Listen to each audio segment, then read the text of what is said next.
So I need a player here with the basketball. So you two pair up. You're going to be outside the 3-point line there. You two are going to do the same thing on that side.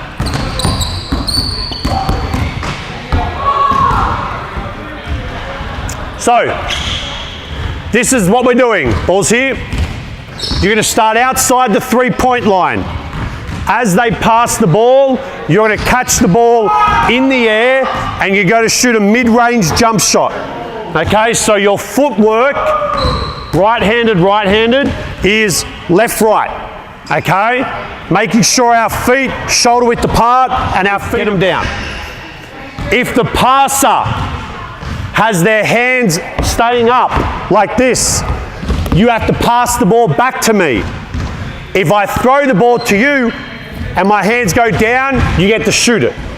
Okay, so again, it's getting them to get their head up, see what's happening, okay, follow some instructions and make a decision, really, right? How many times in shooting where we're like this and a player runs out to them, their hands are down and they don't shoot it, right? Or their hands are up and they're right in their face and they shoot it.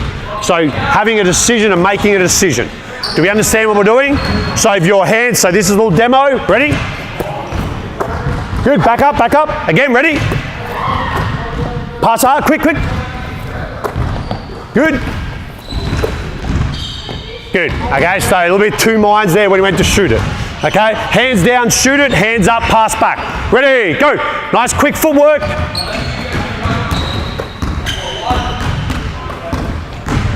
And then switch over. Once he shoots it, switch over. Go. Here we go. All right, progression. You might now go throw it, hands up, throw it back, throw it. If I back up, you drive it, and they shoot a different finish inside the key. They might go a floater, you might go a normal layup, you might go a reverse, right, or a Euro step. So again, it's quicker feet. Ready? No, start outside the 3. Stance, get low, show your hands, good.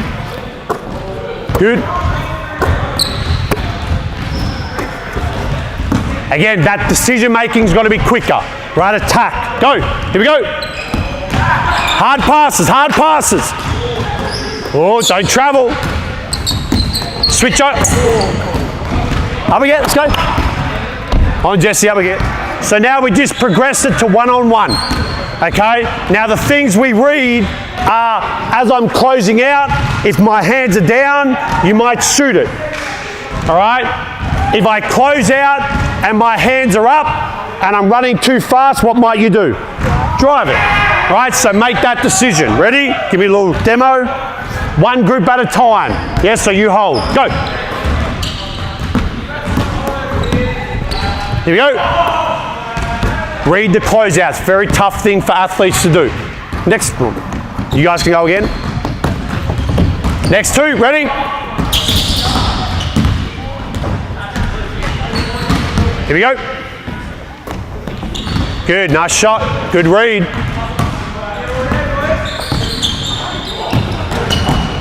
Play. You got to play.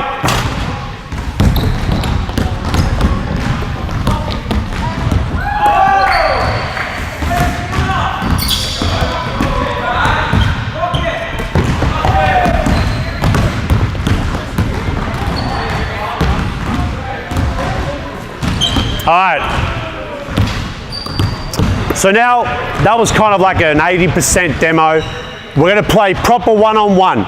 So I want a passer over there. You don't need a basketball. Put a ball down, quick, and you're over here. So you would be in a gap position, so you're marking the player on the wing.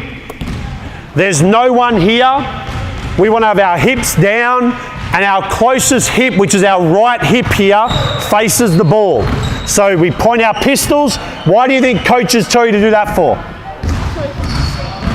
Okay, that's not the reason why you see both. We just say that from under 12s. Okay? The reason why your hands are up is to make it look like there's less space on the court to pass the ball and drive into. Yep, you see both by using your what? Eyes, okay? Don't believe it's the hands, all right? So you either use your peripheral vision, look straight ahead, or you keep your head on a swivel. So you look right, you look left. So we're in a stance, on our toes, ready to move, hands are up. You're going to throw the ball across. Now, we're going to speak about a closeout, one-on-one defense. Most of the time, closeouts, they're really reactive, so they're too slow to get there. So we want to make sure we have a proactive closeout. So the ball's back there, you're in a stance. I have not seen many players at under 14s do this. Have you ever seen that? If they do, that probably happens, they get subbed out by the coach, right? So as soon as they turn to do that, what do you think you should be starting to do? Moving, good. So that's a proactive closeout. Your challenge is to arrive when the ball arrives. And as you arrive, or as you're closing out, we want quick feet into, so it's long steps into short steps. So stance, now coaches might be left foot, coaches may be right foot, whichever one you feel like you get the quickest from there to there in. Yep. So it's long steps, short steps, either two hands up or one hand up. I've never heard of a coach say have your hands down on a closeout. All right? We want a core ball and carry a hand. So if we just get to there for me and then I'll hold. Ready? Go. All right, go back. I feel like you're too late. Go back again. As soon as you see the ball start lifting up, move. Good. Now, where were your hands? You make a great coach one day. Okay? So what do we say? Core ball, carry a. So that's hands down here. Which coach has ever told you to close out with their hands down? Any of these coaches? You sure? Yep. All right. So come back. So core ball, carry a hand. Because that's Clay Thompson. What does Clay Thompson do? You don't know? Don't you know who Clay Thompson is? I do, but I don't watch him. Okay. You watch NBL, don't you? Ah, you're supposed to say yes. Okay? So I core ball, carry a hand, so it's ball. Otherwise, he'll shoot it. What would you do if his hands were down? There you go. All right? So get to there for me. Go. Core ball, carry a hand. Good. Now hold there. So core ball, so ball, nice and loud.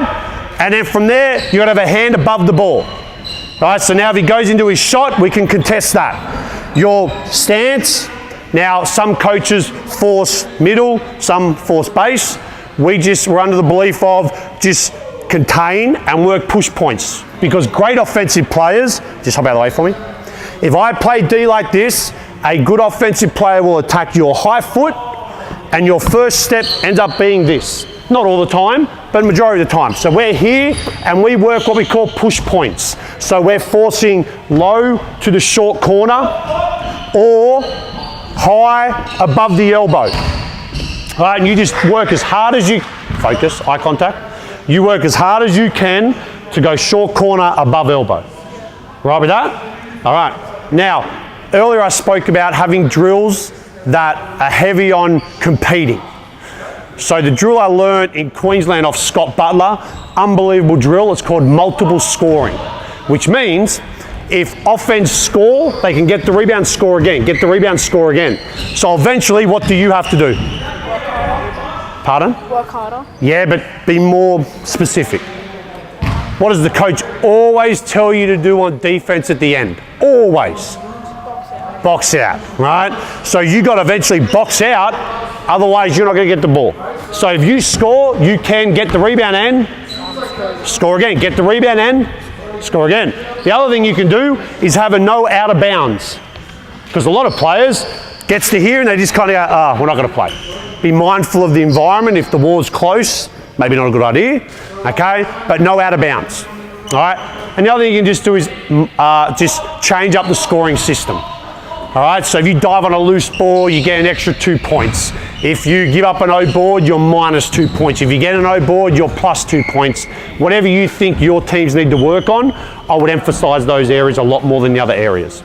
All right, rewind, give me a demo. Am I trying to score? Of course you are. Ready?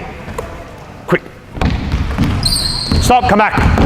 I can't hear you. So communication, believe it or not, fixes a lot of problems on the court and in life, right? So you need to yell out, because if we're both running at the ball and we both don't say anything, we're both going to keep going. But if we both run at the ball and I go, ball, what would you do? Yeah, you go to someone else, right? So communication helps things. Ready? Go. Move your feet, go, move your feet. Keep going, get the rebound. All right, not too bad, he got back.